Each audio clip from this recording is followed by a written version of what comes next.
हाँ जी, तो CA inter वाले बच्चों के लिए जो कॉस्टिंग के पेपर के लिए मैं फिर से एक बार लेके आया हूँ ऐसे टॉपर की आंसर शीट जिसमें 100 में से 90 मार्क्स उन्होंने स्कोर किए हैं। जैसा कि मैं हर एक पेपर वाले दिन आपको दिखाता हूँ कि किस तरीके से हम किसी की भी आंसर शीट की प्रेजेंटेशन से सीख सकते हैं। और जो वीडियोस मैंने आपको दी, आई होप आप इसको लाइक कर रहे होंगे, एंजॉय कर रहे होंगे और हाँ कुछ सीखने को भी मिल रहा होगा। काफी सारे बच्चों ने कुछ चैप्टर्स मुझसे लिए कॉस्टिंग के, आई होप आपके कंसेप्ट बहुत ही ज्यादा क्लियर हो गए होंगे उनसे। मैं बताता हूँ आपको आगे इस वीडियो में कि किस तरीके से इस बच्चे ने, जैसा कि आप देख रहे हैं 89.5 जो कि राउंड ऑफ होकर 90 हो जाता है, किस तरीके से उन्होंने पेपर प्रेजेंट किया और हम इससे क्या सीख सकते हैं। वीडियो को रखेंगे बहुत ही ज्यादा सुपर फास्ट ताकि आपका जो टाइम है, आपका जो एग्जाम है उस तक आपको तब तक ये आपके पास पहुंच जाए। तो चलिए वीडियो को शुरू करते हैं। वीडियो को लाइक और चैनल को सब्सक्राइब जरूर कर दीजिएगा।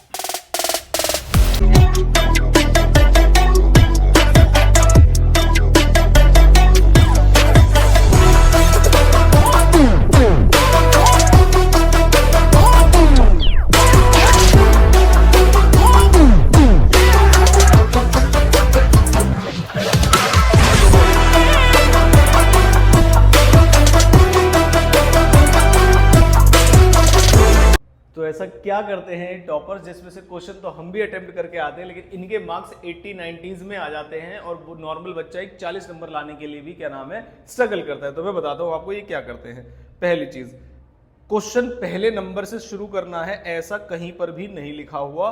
आपको जहां से क्वेश्चन आता है वहां से करिए, आपकी मर्जी। 3 घंटे की स्ट्रेटेजी बताऊंगा लास्ट में। आपको जहां से क्वेश्चन करना है वहां से करिए। फर्स्ट आता है फर्स्ट करिए, सेकंड आता है सेकंड करिए। अब इनको तो सारे क्वेश्चन आते होंगे तभी 90 में गए, तो इन्होंने फर्स्ट पहले क्यों? तो आपकी मर्जी है, जिसको बेस्ट तरीके से प्रेजेंट कर सकते हो। किया हुआ क्वेश्चन है, बहुत जल्दी सॉल्व हो जाएगा, उससे पेपर को शुरू करना है आपको। अगर कुछ कटिंग भी हो जाती तो भी कोई इशू वाली बात नहीं है, आराम से इस चीज के कोई मार्क्स नहीं कटते। अब बाकी आप देख रहे होंगे लाइन का मेरे हिसाब से आपको कॉस्टिंग में यूज करना चाहिए। काफी सारे लोग ये कहते हैं कि लाइनिंग वगैरह से कोई फर्क नहीं पड़ता आप ऐसे, लेकिन एक नीट एंड क्लीन प्रेजेंटेशन के लिए आपने शायद अपनी कॉपी भी जो बनाई होगी वो स्केल से ही बनाई होगी, तो बहुत ज्यादा समय नहीं लगता। बढ़िया प्रेजेंटेशन करके आइएगा। अमाउंट्स वगैरह बिल्कुल नीट एंड क्लीन होनी चाहिए, कोई भी उसमें गड़बड़ नहीं होनी चाहिए आपकी, ये इन्होंने बताया है। Working note should form part of your answer. और जहां पर भी एक चीज बड़ा बहुत ही ज्यादा ध्यान देना सारे बच्चे, कि जहां पर भी आपका आंसर पॉइंट में आ रहा है और इंस्टीट्यूट आपको पता है कि एग्जैक्ट आंसर ना होने पर, एग्जैक्ट आंसर अगर आपको किसी भी उसमें नहीं है तो क्या करता है इंस्टीट्यूट, आपका मार्क्स उड़ा देता है। तो उस केस में ध्यान क्या रखेंगे, नीचे लिखेंगे अप्रॉक्स, ताकि आप उसकी राउंडिंग ऑफ की एरर से बच जाए। आगे चलते हैं। नेक्स्ट उन्होंने जो वर्किंग नोट्स वगैरह बिल्कुल क्लियर कट बनाए हुए। नेक्स्ट एक क्वेश्चन है जो कि आपका प्राइमरी डिस्ट्रीब्यूशन मतलब ओवरहेड्स का क्वेश्चन है, बिल्कुल क्लियर कट तरीके से। प्रोडक्शन डिपार्टमेंट, सर्विस डिपार्टमेंट, शायद आपने ओवरहेड्स का चैप्टर कर लिया होगा।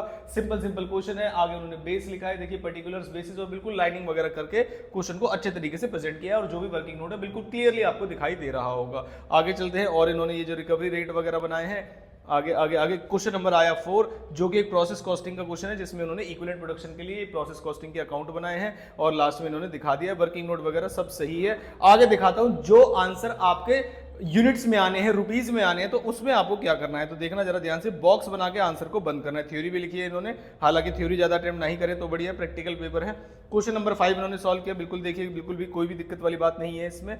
लेकिन यहां पर आइए, आप जो भी वर्किंग नोट है देख रहे हो आप, अंडर जो भी पॉइंट में आंसर आ रहा है उसको इन्होंने अप्रॉक्स किया है। नॉर्मल बच्चा क्या करेगा, नॉर्मल बच्चा ये कहेगा कि मेरा एग्जैक्ट आंसर यही है, और अगर उनके आंसर शीट में नहीं हो तो डिपेंडिंग अपॉन चेकर जो आपका चेक कर रहा है वो काट भी सकता है और मार्क्स दे भी सकता है।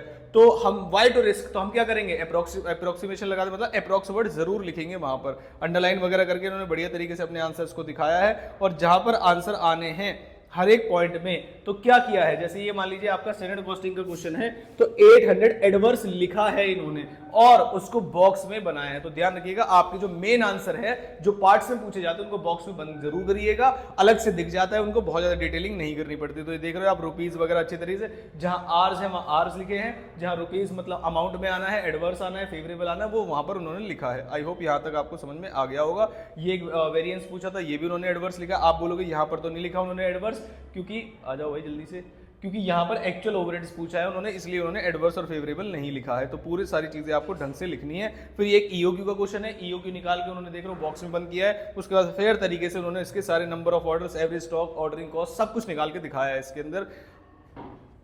ये सब आंसर जो जो आपके पॉइंट्स में है सबको ब्रैकेट ब्रैकेट ब्रैकेट ब्रैकेट करके बंद करके लास्ट में उन्हें लगा कि क्या नाम है पेपर जो है मेरा थोड़ा सा छूटने जैसा हो सकता है, तो उन्होंने इसी तरीके से लाइनिंग खींचना शुरू कर दिया। लेकिन ये काम उन्होंने सबसे पहले नहीं किया, तो कोशिश की पहले पेपर को एक प्रेजेंटेबल फॉर्म देने की।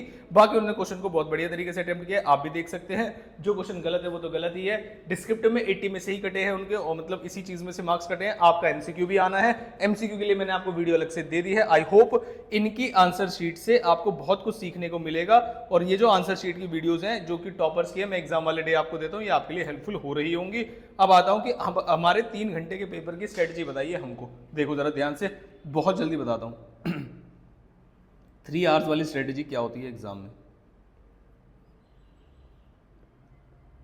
स्ट्रेटजी मेरी जो आपके लिए है वो ये है, पहला पॉइंट, आप बहुत ही बड़े आंसर जैसे प्रोसेस कॉस्टिंग है, जैसे सर्विस कॉस्टिंग है, इनसे शुरू ना करें, पार्ट्स वाले क्वेश्चन से शुरू करें। जो कि पहले क्वेश्चन का ही पार्ट बन के आता, तो आपको जो सिंपल और स्मॉल क्वेश्चंस हैं वो करने चाहिए आपको पेपर में, ना कि प्रोसेस कॉस्टिंग का इक्विवेलेंट प्रोडक्शन वाला अकाउंट ले लिया, सर्विस कॉस्टिंग में बना लेके बड़े बड़े क्वेश्चन, तो उससे ना शुरू करके जो जो छोटे चैप्टर जैसे मटेरियल, जैसे लेबर, जैसे ओवरहेड, जैसे मार्जिनल, इन क्वेश्चन से आप शुरू कर सकते हैं। ओवरहेड्स का भी हालांकि बड़ा होता है। सेकंड क्वेश्चन, अगर कोई मिस्टेक आपसे हुई है किसी क्वेश्चन में, तो बार बार करेक्ट करके टाइम वेस्ट ना करें, उस क्वेश्चन को वहीं पर छोड़ दो, अगले क्वेश्चन की तरफ बढ़ जाए। आगे अगर आपके पास टाइम बचेगा, जैसे फर्स्ट और सेकंड क्वेश्चन में मिस्टेक हो रही है, आपको लग रहा है बार बार आगे उसे चेक कर रहे हो, तो उसे बार बार चेक ना करके एक बार चेक करिए, नहीं मैच हो रहा है तो आगे चले जाइए। अगर बाद में टाइम बचेगा तो उसके पास आ जाएंगे, उसमें जितने स्टेप मार्किंग मिलने हैं वो तो वैसे भी मिल ही जाएंगे।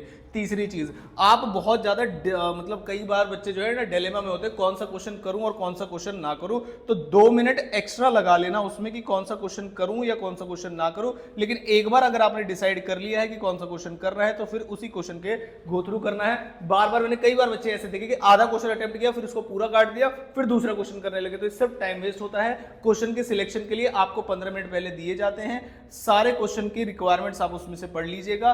कॉस्टिंग एक ऐसा पेपर है जिसमें मेजॉरिटी बच्चे एग्जामिशन का टारगेट करते हैं, तभी आपके एग्रीगेट में बोथ ग्रुप या जो सेकंड ग्रुप है वो आपका निकलेगा। तो आई होप आप ये छोटी छोटी बातें तो ध्यान रखेंगे, सिली एरर्स को अवॉइड करेंगे, प्लस माइनस के एरर्स को अवॉइड करेंगे, और जो अमाउंट वाली एरर्स हैं उसको अवॉइड करने के लिए जो भी आप अमाउंट लिख रहे हैं उसमें कॉमास का इस्तेमाल करें ताकि क्लियरली दिख जाए। पहले से हैबिट नहीं है तो उसे ट्राई मत करिएगा, टाइम बहुत वेस्ट होता है। पहले से अगर हैबिट है तो इस चीज का ध्यान रखिए, जो भी हम कॉमा वगैरह लगाते हैं इससे हमारे पॉइंट की जो गलतियां होती है वो हमारे होने के मतलब चांसेस जो है वो कम हो जाते हैं। आई होप ये वीडियोस आपके लिए अभी तक हेल्पफुल हो रही होंगी। अगला एग्जाम आपका ऑडिट का है और उसका अगला आपका जो एग्जाम है वो है एफएम और एसएम का। और एफएम और एसएम के लिए मैं बहुत ही ज्यादा शानदार बैच आपके लिए ऑलरेडी लेके आया हूं। जिन बच्चों ने वो वीडियो नहीं देखी वो देख लीजिएगा। 299 में जब तक एग्जाम चल रहा है आप उस बैच को परचेज कर सकते हैं। कल रात तक भी काफी सारे बच्चों ने बैच परचेज किए हैं और उनके जो रिव्यूज हैं बहुत ही अच्छे हैं, शॉर्ट है, क्रिस्प है, सारे क्वेश्चन उसके अंदर कराए जा रहे हैं। और बच्चे ये कह रहे हैं कि मतलब हमारा जो मेजॉरिटी कॉन्फिडेंस है, एक तो था हमारा पहले एफएम जो है वो कंप्लीट हो गया था, अब काफी सारे बच्चे ये कह रहे हैं कि अब उसमें थोड़ा सा कॉन्फिडेंस आ रहा है क्योंकि उसके अंदर मैंने कराए आपको स्टडी मटेरियल, अपनी बुक के क्वेश्चन और आरटीपी एमटीपी वाले जो जो इंपॉर्टेंट क्वेश्चन मुझे लगते हैं। स्टडी मैट को पूरा फोकस रखा गया है उसके अंदर, तो पूरा ये डोमिनेंट बैच है एफएम के लिए। जिन बच्चों ने अभी तक नहीं लिया क्योंकि टाइम है, काफी सारे बच्चों ने मुझसे बोला कि सर कॉस्ट का भी एक ऐसा बैच दे दो, तो मैंने उन्हें मना कर दिया क्योंकि कॉस्ट में एक दिन की छुट्टी है, आपको ना अपना टाइम और ना ही अपना पैसा वेस्ट करने की बिल्कुल भी जरूरत नहीं थी, इसलिए कॉस्ट के अंदर मैंने वो नहीं दिया, सिर्फ एफएम के अंदर दिया क्योंकि उसके अंदर आपके पास टाइम है और अभी भी टाइम है। ऑडिट के लिए 3 दिन बचे हैं तो 1-2 दिन और आप उसमें एफएम के लिए डाल सकते हो। तो आई होप ये वीडियोस आपके लिए हेल्पफुल रही होंगी। यहां तक अगर आ गए तो पक्का वीडियो को लाइक और चैनल को सब्सक्राइब जरूर कर दीजिएगा। आगे ऑडिट की स्ट्रेटेजी, ऑडिट के जो भी एबीसी एनालिसिस मैंने डाल दिए हैं, बच्चों से प्लीज जाके हमारे चैनल पे देख सकते हैं। Thank you so much.